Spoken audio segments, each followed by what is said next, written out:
Television programs, live Bible studies, गैर मसीहों के और आपके अहम तरीन सवालात के जवाबात, कई हार्ट इश्यूज पर मबनी ईमान अफरोज यूट्यूब चैनल, नौजवानों के मसाइल, ऑनलाइन कोर्सेज, मेरी कई कुतुब के तराजम, बाइबल मुकद्दस की कई कुतुब की तफासीर और इस बेशकीमत खजाना तक रसाई के लिए और बहुत कुछ और जानने के लिए विजिट कीजिए www.newlifeinstitute.org।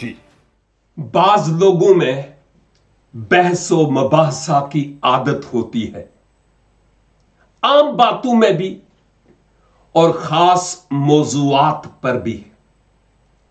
लेकिन मैं ये कहूंगा कि खुदारा घर में भी और बाहर भी किसी बात पर बहस ना कीजिए, उलझिए नहीं, क्योंकि बहस हमारी गुफ्तगू और हमारे रिश्ते की मौत होती है, हमारे रवाबत की मौत होती है। समझ गए हैं? सोचिए कि माजी में हमने बहस और तकरार कर करके क्या खोया और क्या पाया। ज़ाते इलाही हमें सोचने और अपनी गुफ्तगू और सोच पर प्रैक्टिकली काम करने का फजल बख्शे। God bless you.